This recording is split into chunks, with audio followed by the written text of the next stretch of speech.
Call of Duty is meant to be reliable, even predictable. It's meant to be a known quantity that comes every fall, like the turning of the leaves or seasonal lattes. But then along comes Black Ops 4, demolishing our expectations as if with a well-aimed rocket-propelled grenade. Or it will do when it arrives this year on the 12th of October. Following the reveal of what's going on in the latest Black Ops, we are shook. Come be shook with us now over the 7 things in Black Ops 4 that made us go, wait, what?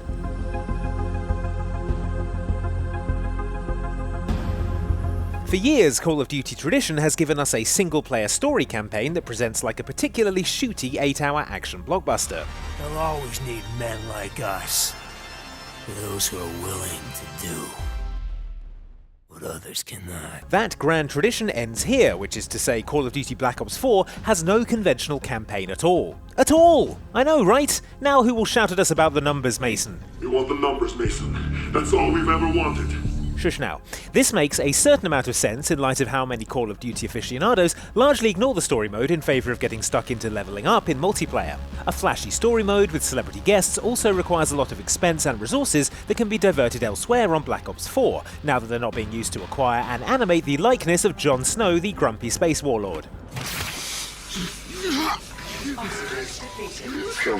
To this effect, Mark Lamier, who is the boss man at Black Ops developer Treyarch, says they're ditching the usual campaign mode and instead are, quote, weaving narrative into each of the other modes. And speaking of other modes,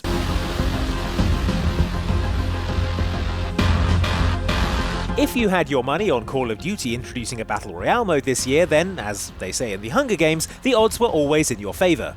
Is that right? I only saw the first 2. But yeah, every game this side of Twister is scrambling onto the bandwagon driven by the massively popular Fortnite and PUBG, adding their own take on the now familiar Battle Royale format, in which it's you versus a whole bunch of people like you in a large but shrinking theatre of war. Only no one could have predicted just how weird Black Ops' version of this year's must-have mode was going to be. But imagine if we took that gameplay experience you know and love, and we spun it on its head. Black Ops Battle Royale mode is known as Blackout, and it's a bizarre mashup of the entire Black Ops universe, including the deeply strange alternate dimensions in which the beloved Black Ops Zombies modes take place. Damn it, Richtofen, I thought we were done with this! What can I say, Dempsey?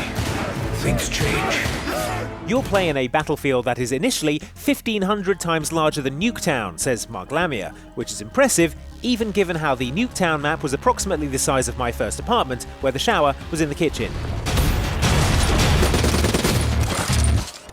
Semtex!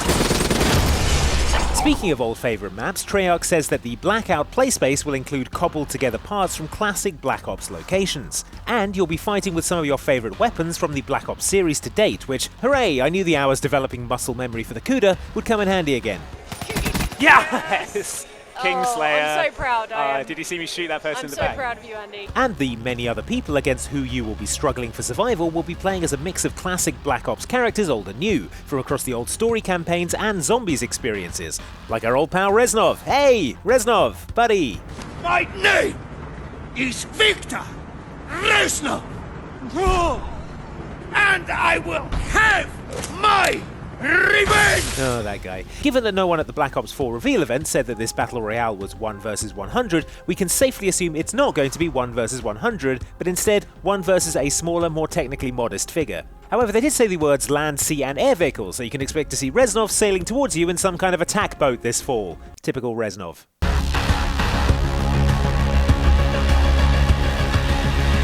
Alright, there may be no single player ripped from the headlines campaign, but by way of apology there are 3 separate 4-player co-op zombies maps available at launch, each likely to confound and befuddle you for at least as long as the usual 4-hour Call of Duty story mode.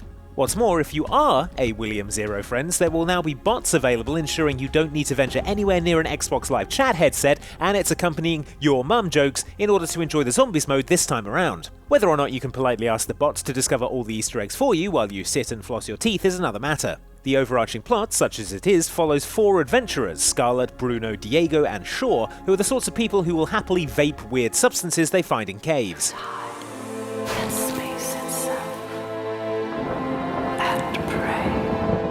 And And then, against all the odds, they travel through time rather than just contracting Vile's disease, trying to stop an ancient order who are hell-bent on turning people into zombies for reasons I'm sure seem reasonable to them.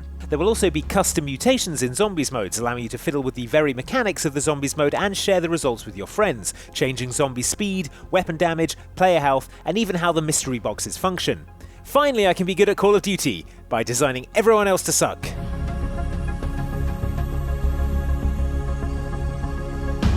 The first Zombies campaign shown off at the event is called 9, and in a move I don't think anyone saw coming, is set in ancient Rome.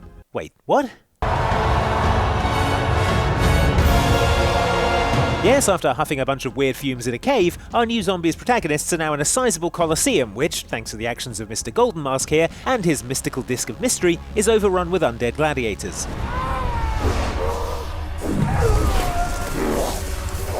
In a pretty massive departure for a series that literally treats firearms like main characters, it looks like this campaign isn't going to feature guns at all, and we'll see your world-class zombie wrecking crew taking out the undead with hand-to-hand weapons such as swords, axes and maces. It also looks like we'll be getting some new and terrifying zombie types to deal with if whatever's going on here to this unlucky guy is anything to go by.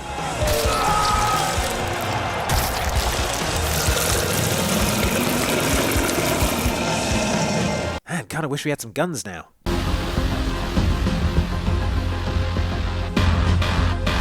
The second Zombies campaign just unveiled is called Voyage of Despair, and it will, if anything, make you go, wait, what? More emphatically than the first.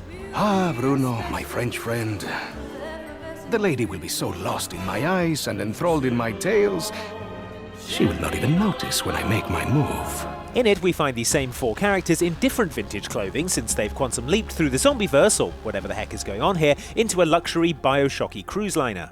Aboard this ritzy ship, they're trying to heist the same mystical MacGuffin from the Gladiator-themed campaign, only the Illuminati-looking Robesy McFireface here, he nicks it and again uses it to turn everyone into zombies.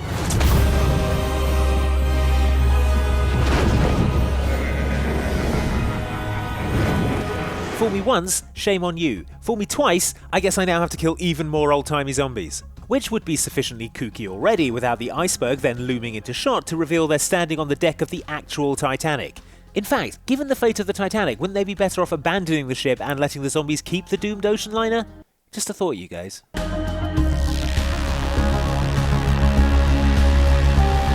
In a move that will delight fans of character-based shooters such as Overwatch, Call of Duty Black Ops IV is going all in on its specialists, showing off 8 characters, some new, some returning, each of whom brings their own special equipment and what is essentially an ultimate that charges as you play.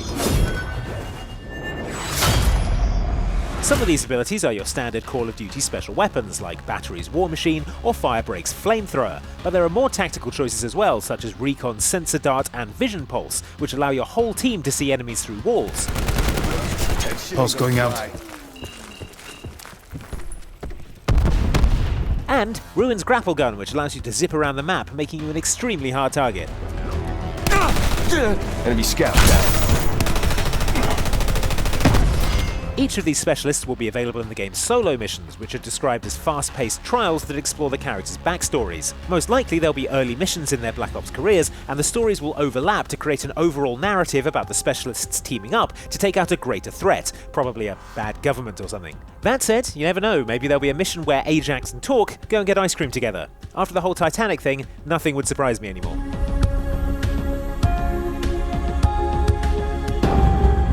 One specialist we didn't mention is Crash, probably the most surprising of the new characters, not due to his dodgy dye job and backpacker necklaces, but because Call of Duty now has an honest-to-goodness healer class. Crash's regular ability is dropping assault packs, duffel bags full of ammo magazines that provide bonus score for taking down enemies and are available to everyone on the team. His ultimate, however, is the TAC-5, a healing gadget which heals, boosts max health, and removes wounds for Crash and up to 4 targeted allies. It even works through walls. Q stores open. Hardpoint locked down. That's not the only strange new aspect to health in Black Ops IV. Healing is now manually triggered by the left bumper rather than your health being something that regenerates automatically over time. So now when you're wounded, you have a decision to make. Do you back off, take time to heal, and then re-engage knowing that your opponent will likely have done the same, or do you press on with less health but the knowledge that you could be pressing the advantage against an opponent who's trying to heal? Good night. Of course, sometimes decisions just make themselves. Thanks, guys. Those were the 7 new things about Black Ops 4 that made us go, wait, what? Now we want to hear your immediate reaction to what's new and what's missing from the next Call of Duty. So leave it in the comments, please, and kindly like and subscribe for more like this in the weeks and months to come. Thanks for watching.